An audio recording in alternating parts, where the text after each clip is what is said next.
Hi there, welcome to Transcona Trailer Sales. Today we'll be walking you through your 2025 Wildwood 42View. We are just going to start off with the back of the unit. If you notice up on that far left there, you are pre-mounted for a Lippard collapsible stair system. If you'd like to get set up with that, you can contact the parts department. It's a great little addition so you can get up and periodically check all your seals on your roof. If you'd like to get set up with that, again, just contact your parts department. There's your max air vent fan up top there, cable satellite inlets in the back, license plate holder, of course. Then just coming around the driver's side of the unit. You got your exterior shower that unlocks with a 751 key. It's going to come included with your unit. You got this door here. I would open it, but I did forget to put my keys on me for the video. It's just the standard door lock key. You stick it in there, open that guy up. It is just technically a service access port to get to your back to your hot water heater. Not much you need to worry about in there. You can use it for extra storage, just always being mindful of drains, water lines, and wiring. Don't want to be affecting any of that. Right below your exterior shower, it's going to be those two low point drains. So if you want to take as much water as possible out of the lines, this is going to be the place to do so. It's also a great idea to do it once you're done winterization, just cracking those guys open, allowing most of the antifreeze out. And one thing I did forget to mention, right in this back corner, you're going to notice you got this sewer outlet that's not connected to anything, no valves. Pulling the cap off. If you were to go with a washer dryer, because you are prepped for a washer dryer, you have to have this cap off whenever you're using your washer, because it allows the water a place to go. Failure to take the cap off while using your washer would allow the water to back up into the unit, so we don't want that. So always just being mindful to take that off if you were to go with that option. Got your 50 amp standard twist lock connection here. Twisting that off, you're just taking note of this silver strip here. It lines up with the silver strip on this side. Pushing that firmly into place. 8th turn to lock it in. And then you got that threaded collar to really lock it down. If you follow the cord back, you do have your standard 50 amp plug end. Now most campsites may not have this, so we do include this 30 amp dog bone adapter, but because this unit is equipped with 2 air conditioners, if you were to go down to 30 amps of power, you'd only be able to run 1 air conditioner at a time. So just be mindful of that. Whenever you do plug it in, the 2 blue lights on the top are telling you have a successful power source. And then coming with your starter pack, you also have a 15 amp adapter to go down from your 30. But that is really just to run your lights and your fridge. That's going to be about it. Right down below here, got your main sewer outlet. This is going to be for your black and your gray. You always want to empty your black first. That's going to be your dirtiest water filled from your toilets. And then you can come behind that with your gray, which is typically your cleaner water filled from your sinks and your showers. Twisting this cap off. Just taking note of those ears there. It's the same ears that hook up to your sewer hose. Lock that in place. In this back kind of corner, as well as there's 2 on each side. Stabilizer jacks to stabilize the unit, running these feet down to the ground. Once the feet contact the ground, just giving it an 1/8 turn. It's going to take any bounce or sway. You can see having the unit right now away. 3/4 inch drive tool to run these up and down. We do include a manual one inside the front compartment. Just keeping in mind these are stabilizing jacks. They're not leveling jacks. Don't try and use them as so, because you do run the risk of bending them. Same thing goes if you're running them up and down with an impact or a drill. Just keep in mind how much torque you're putting on them, because you don't want to bend them at all. Coming up front a little bit more, this is going to be the sewer outlet for your galley. The galley is hooked up to your kitchen sink, and only the kitchen sink works the same way as the front ones. Up top here, you're going to notice this little vent. Opening up that flap allows the range hood to evacuate those fumes. You are going to need a step ladder to get up there, because I'm about 6 feet tall and I can't even reach it. Another stabilizer jack. Furnace exhaust, whenever that's running, it's going to be blowing out hot air, so just be mindful of that. Get your fresh water inlet, put a garden hose in there, turn it on. That's going to be what fills your fresh tank if you're out boondocking and the campsite doesn't have water. But if you're out of site with service, which you probably are buying something of this size, got your city water connection, thread a garden hose in there, turn it on, pressurizes all those lines without the need to run your water pump. And right down below, you're going to notice your fresh tank drain spot. Pulling that valve, that's going to be what drains your fresh tank. inside this compartment here, opening it up. Just keep in mind the storage does go right back to the bed, and you can access it from the inside. Get your standard starter kit. Comes with a 10-foot sewer hose, 15-foot water hose, some other miscellaneous goodies, including a 15-amp park adapter, which I've already told you about. We keep that inside here. The 3/4-inch drive tool for the stabilizer jacks. You've got this nice table here. It is strapped down so that when you're traveling, it's not going to be shifting around, causing any damage. That connects onto the other side. It's a nice little ledge for the window. I'm going to show you where that goes after. Coming around the front of the unit, battery box right up front. Then you got your 2 propane tanks. Most of the time you can get what you need done just by loosening off these tabs, flipping these guys up. But for the purpose of the video, I will just lift it right off right out of place. Need to change it, loosen off this guy, pull the tanks off, of course, them off and disconnected. Selector valve at the front of your regulator. With it pointed this way, you're going to be drawing off this tank. This tank were to go dry, turning it off, turn it over to the other side, you can start drawing off this tank while this one's getting all filled up. Just turn it on like any standard barbecue, counterclockwise, nice and slow, to open up the flow of propane. The green comes on, telling you got flow coming through. Stabilize, tongue jack right at the front. Go around the passenger side. Outlets at the front. You do have 2 awnings. It's your patio door entryway, which we're not entering through today, but it does work the same way as the back one. JBL exterior speakers. Now you notice this rail. This is where that nice table locks into place. Locks up here. Hopefully you have a deck to help so it's not so high up. You have 2 outlets on the outside again, and as well as a couple of little coax outlet in case you want to put a TV outside here. Now for the best part, to take a step on inside, pulling down on the stairs, fold out, flip the last one down, take a step on inside. So when the slide out's in, unfortunately you have to step over the couch to get to where it is. Walking around to the front here, got your slide out switch, pushing and holding that out button. That runs both slide outs. Now it is going to put out the one with the least resistance first, so that's usually the bedroom, and the same thing goes for coming in. But of course, before you're ever running your slide outs in or out, always making sure you know what's on either side of them, inside and out. The reason I say inside is sometimes things do tend to shift during travel, so just making sure you're not going to catch anything inside the slides.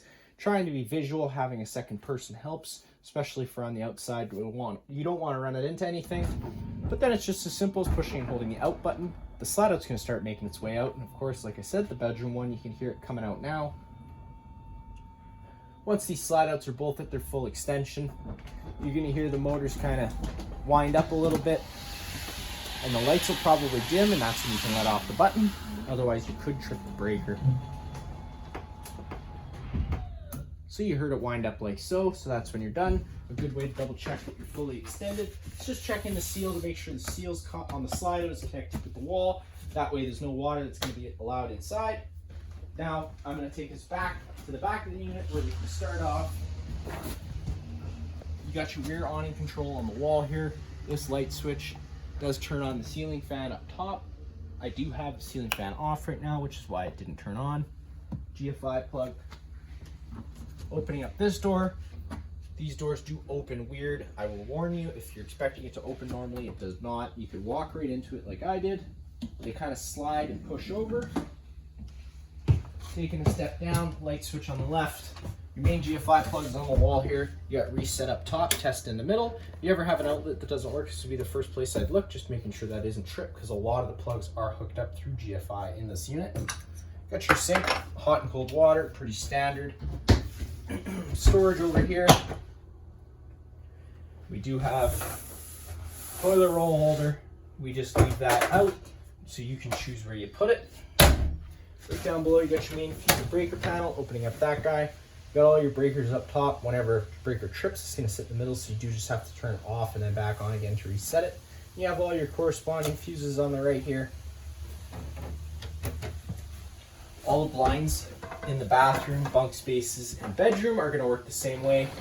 Just gonna kind of sit where you leave them. One quick pull will allow them to retract back up to the top. To get your vent to work, it's pretty standard. Pushing in on the black tab, pushing the handle out. That extends that out, allowing it to evacuate the fumes, and turning on the button turns on the fan. Now, it's not too common that you do see the fuses on these blow, but if it would be right down here. It's just a glass fuse. Inside this cupboard, opening it up, you have beautiful storage space. And if you didn't want to use it as a storage space, we sell a washer dryer combo. You're pre-plumbed and pre-wired for it. If you'd like to get set up with that, just contact your parts department and they can put together a quote for you. As an extra measure, even if you weren't to install the washer dryer, you do still have to winterize these ports, so just be mindful of that. And of course, if you had the washer installed, you would have to winterize it. Over here, you got your shower. This knob here is going to change between your different modes. You got the front face blasters up top, little swivel shower head in case you want to use that, drain right down there in the middle. And then of course, just noticing your shower doors are glass. They have travel locks. That way when you are traveling, always making sure they're locked. That way they're not slamming around back and forth. Could shatter pretty easily. Toilet, pretty simple. Now taking a step into the main living space, going up the stairs, get your first rear bunk space, light switches on the right. Pretty standard for the kids. You got the fire exit for up top here. Pull on this red tab, screen's gonna pop right out of the way. At that point, you can take this handle, push it, hop on out of the unit. Just keep in mind it's a pretty good ways down, so you're gonna wanna make sure you don't just jump, could hurt yourself. Other than that, pretty standard up top. You got plug-ins, USB plug-ins, and coax. I already went over these couple things here. We'll just go back over to the main panel quickly so we can turn on some lights. You got your awning accent lights. Turning those on turns on some strip lights on the awnings. Accent lights turn on some backlighting behind the slide out. Great little feature. And then you got your main light switch. Turning that on turns all those strip lightings you see up on the roof. They are on a dimmer, so you can go dim to bright. Your monitor panel system up top, pushing the button gives you the corresponding level. Then you have your awning control, pretty simple. Pushing and holding that out button, the awning's going to start rolling its way out. Once that awning's at its full extension, you're going to see the back of the metal tube and the little flap hang down. Whenever you're putting your awning out, always making sure you're keeping an eye on the wind speeds after that, because it doesn't take much to rip your fabric or bend your arms. And if it were to start raining, if you go to bring that in because it's either pooling up too much water or it's just gotten too windy, always making sure you put it out at your next earliest convenience. That way you can dry it off so you don't accelerate the growth of mold or mildew. Now, just taking a step on outside quickly. If it were to start raining, stop and help with the cooling. I'll take my little step ladder out. Again, I'm about 6 feet tall. You can pull down on either arm, front or rear. It's going to change the pitch of the awning head, allowing the water to now run off. Now, if you like that angle better because it allows you to shade underneath, you can do the same thing with the rear arm. That does go for both awnings. I don't have enough room to bring out that rear awning, but it does work the same way. Just making sure you do push the arms back and straight before you bring the awning in. That way you don't run the risk of bending anything. Now we'll come back inside, get to the outside. Couch space, awesome little sectional. In addition, you can pull this open, you can put some pillows or whatever you'd like inside there. Also acts as a little extra space. Entertainment center. Opening up these cupboards, storage on either side, JBL sound system. Pretty simple. A speakers are for the front, B speakers are going to be the back set of speakers, and then C is going to be your exterior speakers. Other than that, pretty standard. Right down below, you got your fireplace. You have another one inside the bedroom. They do work the same way. Power button on the right. Next to it, you got your different flame colors. Right in the middle, you got your different rock light colors. Then you got your different heat options. Pushing it twice, you go into low heat. One more time and it puts you into high heat, and then you do have a timer that was anywhere from 30 minutes to 9 hours. Power button on the far right to turn that back off, and sometimes it will run for an additional few seconds just to allow itself to cool down. Back to our little couch space. You can turn it into a bed in case you're gonna have some extra guests that don't fit into the top bunk areas. Pulling the cushions off. Set them off to the side. You can then pick up the foot of the couch, pull it out towards you, hold your feet down, lay that down, and then you can take that back cushion, folds right down, and you have yourself another bed. And then just a little opposite to flip it all back together.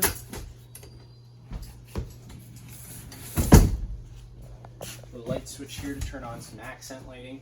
You can also individually run them on their own. Individually run them too. They're on their own switches. We got another fire exit. Works a little different than the other one. It's pretty simple though. Just pulling on the red tab is going to unlock the window. It'll allow you to slide the window over. Then you can cut off the screen. And pushing it all back in place, making sure of course latches. That way you're not going to let any water inside. Now these blinds are going to look the same as the ones that are in the bathroom and the bunk spaces, but they do have stickers on them. They're motorized. Don't pull on them because you will break them. You got a little ottoman, just keeping in mind where it is now, because once that slide out comes in, you're not going to want it to be running into it, causing any extra stress on the motors. It's also, you can use it as another storage space for any sort of blankets or anything. And the same thing goes for the chairs underneath, and of course travel straps. If you're traveling, locking them into place, but making sure you have them exactly how they are. That way when that slide does come fully in, they're not going to bend or break anything. Now, coming to what I think possibly could be one of the cooler things in the unit. Light switch turns on some nice ring lights above the island area.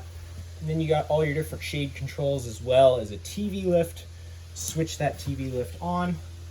Hit the up button, the TV starts making its way out of that counter space there. Awesome little feature, especially if people over and you want some extra space to put something because you're not using the TV. Push the button down so you bring that down.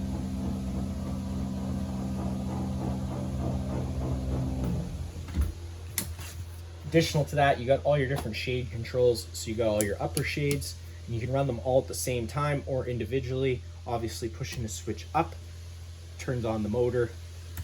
Hold the switch down, you're going to see all those blinds starting to make their way down. Up to go up, and you can put them wherever you would like. Wherever you let off the button, that's where they're going to stay. Same thing goes for the lower shades as well, and you can, like I said, you can control them all at once, individually, however you please. Just always making sure you just mindful whenever you're using them. Fire extinguisher here for the unit. Pretty simple, just like home. Pull the pin and shoot. Additional, another plug-in. This unit does have tons of plug-ins, which is very nice. Now coming into the kitchen area. Opening up this, you got a nice cupboard. That light, it is motion sensing. If it's on the second option, which is clicking it to the left, if you're looking at it the same way I am, that's number 2. That's going to be the motion sensing option. You can put it in the middle, turn it off, or set it over to 1. It's going to stay on full time. We're just going to leave it in that second option for you. That way it's motion sensing. It's not going to waste any battery. Kitchen area. Pretty sweet little setup. The sink, again, is probably one of my favorite sinks I've seen in a while. And additional to this sink, there's a bunch of different attachments you can put in underneath here, which we left for you. Some vegetable washer, a little extra smaller sink space thing. Pretty cool. You can explore with that once you get your unit. Controls for this, once you have the water on, of course, turning this to the right, you obviously, the first bit you turn it, that's going to be cold water. All the way to the right is hot water, and the same thing goes if you turn it all the way to the left. The only difference is when you turn it to the right, you're turning on the head, the swivel head. Turning it to the left, you're going to turn on this sprayer they call the vegetable washer. You can use it for whatever you'd like though. I think it's pretty cool. A little power switch here. I'm not sure why it's a power switch.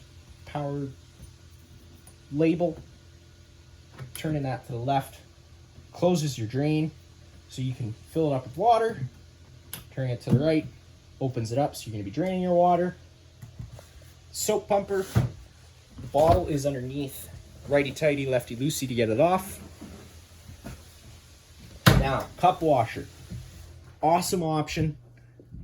Unless you have kids that might spray it when you're not looking. Because if the water's on, This is gonna receive pressure if you push down on it. If you don't have a cup on it, trust me, it sprays pretty far. It's gonna go right to the roof.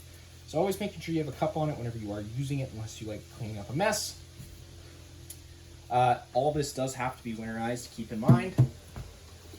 Kitchen area, cooking area, convection oven. On top of the convection oven, it's got a built-in light, as well as the range hood. And I always recommend running this range hood whenever you are running your stove. Now, for when it comes time to lighting your stove, we're gonna go over some propane stuff first. You got your LP detector right here near the ground. Underneath here, if this guy ever starts going off, don't panic. Just turn off the main supply of propane at the front of the unit, open up some windows and vents to let in some fresh oxygen inside of here. And an additional note to that, if you are cleaning around it, you spray a chemical around it, it's very sensitive to chemicals. So just keep that in mind, use your best judgment. When it comes time to lighting the stove, I always recommend if you turn your propane off, and especially if you disconnect any of the bottles, it's gonna allow air into the system, and once air gets into the system, you do have to purge it out. So if you have your propane system off, or you've changed bottles out, whatever, I always recommend firing up your stove first thing, and the reason being is just the easiest, quickest way to purge all the air out of the lines, because if you went to go fire up your water heater or your furnace, those only try lighting themselves a few times before they're gonna throw a fault code, and if you didn't know what the fault code meant, it could throw a little wrench into your weekend, might cause you a little bit of frustration. So always recommend firing up the stove, pushing the knob in, turning it over to the high option. You're gonna see it fires right on up, and that's of course because I've had the system running earlier. They all work the same way. You push the knob in, turning it over to the high option, and eventually they'll light up. Like I said, sometimes it can take a few minutes, so just be patient with it and make sure if you are running the gas on, the igniter should always be running, and if it were to stop working, don't keep the gas on, because if it were to ignite for any reason, there could be a minor combustion, and I'm sure all of us like keeping eyebrows and eyelashes. Opening up this guy, oven light on the right, you can turn that on. Coming to light the oven, again, if you haven't purged the propane system, this could take probably the longest because the gas orifice is so small, but you're just looking through this grate here, turning your stove, which is right in the middle, pushing it in, turning it over to the pilot option. You can see the little sparker going down in the back there. Keep pushing that in. Once you get that pilot lit and it can hold its own when you're not pushing down on the button, you can then turn it on to your desired temperature, and it does fire right on up. Now you don't have to turn the oven right off. You can just turn it back to the pilot option. Personally, I like turning it right off because it's just one extra thing you don't have to worry about, and it saves on propane. All the drawers in here are slam shut, pretty nice, tons of storage all throughout. Just of course being mindful of drains, water lines, and wiring. You don't want to be affecting any of that. You got your household style fridge. Opening up that guy, the buttons, pushing them changes the desired set temperature. Same thing for the refrigerator. You can turn off the door alarm too with the press of a button. Door alarm, if you've had the doors open for so long, the thing starts beeping and all that sort of thing. And you do have an ice maker inside of here. Now keep in mind, if you're getting that draws from the water you're bringing into the unit. So you'd have to make sure you got drinkable water coming in. Otherwise you can make yourself sick from drinking any sort of hard water. And another thing you do have to winterize. For winterizing, you do have to winterize the ice maker, so keep that in mind if you use it. Even if you don't use it, you still have to winterize it. And I'm going to go over that once we get into the spot for it. That's pretty much it for inside here. You got the second loft space. Again, same thing as the back. An addition I didn't mention. These air conditioners, if you've had a camper before, you used to be able to slide these to open up a dump of air. These ones are glued shut, so don't try and open them because you can break them. They're equipped with what we call a high flow system, or what Wildwood calls a high flow system. Both air conditioners, front and rear, they do have intake screens. Sometimes they can get pretty dusty, so just making sure you keep an eye on them. Blow them out every once in a while. It'll keep that airflow nice and good. On the wall, a couple things we didn't go over after your monitor panel system. Got your hot water heater system. Turning that on with the press of a button, up or down at any time to change your desired set temperature. Now as an added safety feature, so kids can't scald their hands, drop it below 50. It's locked there. hold the up button for 5 seconds. You're gonna hear it beep, and you can then go up to 55. You can change it between Celsius and Fahrenheit with the press of a button. Power button to turn it off. You got your first thermostat. Now this is gonna control your rear air conditioner as well as your furnace. The one inside the bedroom is gonna only do the front air conditioner. They both work the same way. Pushing the button once illuminates itself. Pushing it again, you get into your different modes. First, I'll show you, you can go over to the fan option. Now you can run the fan on either high or low, and that's gonna move air around using the air conditioner. There's no heating or cooling involved. Back to off to turn it off, push the button again. You can go into different modes now. Get to cool. So now you get back into that fan once you hit the cool option, and you can have it on high or low auto, or you can have it on high or low. I always recommend running it on the auto option. That means it's gonna be an on-demand system, so it's gonna kick in and out as needed. If you were to have it on just high or low, the fan on the air conditioner is gonna run regardless of what you have the room set to. And to change the set room temperature, you're just using the dial to go up or down.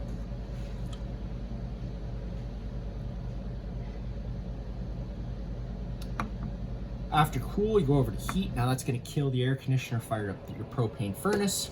When your propane furnace is on, there's one fan option, runs all the time. Whenever you turn the furnace off, pushing the button, it does run for an additional 5 seconds to allow itself, 5 seconds. Runs for an additional 3 minutes to allow itself to cool down as an added safety feature, and a nice little feature these Coleman air conditioners have. They got a cool/heat option if you push that button, of course leaving it in the auto. Depending on what you have your room set to and what the room temperature is in the room, it'll either fire up your furnace or fire up your air conditioner depending on what you need. And then you do have a dry option, so that's just to dehumidify, to take as much moisture out of the air as possible. Back over to off to turn it off. Again, you're gonna see it with RV airflow systems, which is why you can't operate the shutters. They do include lots of different storage buckets throughout the unit. Nice little feature they throw in for their customers. This door does work the same way as the one in the back, so just be mindful of that whenever you're coming in. And if you're a little taller like myself too, watching these here, don't want to bonk your head. Light switch is behind the door, and again, this thermostat here is only for this front air conditioner. It's all it's going to operate. Versatile bed control, up to go up, down to go down. Changes the pitch of the bed.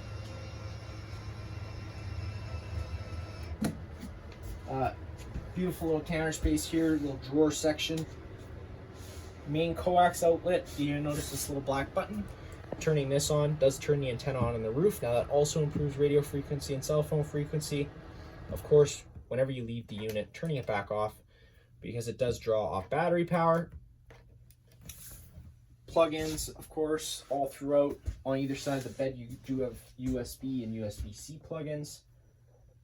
Tons of storage space throughout, and then additional picking up the foot of the bed. There is a little handle under here too, actually, if you find it. Picking that up gives you access to that outside storage compartment. This is also where you're going to find all your central vac tools.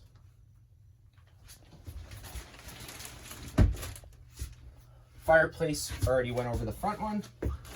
Antifreeze inlet. So get that. Pull each tab on either side of this drawer. It's going to allow that drawer to slide right out of place.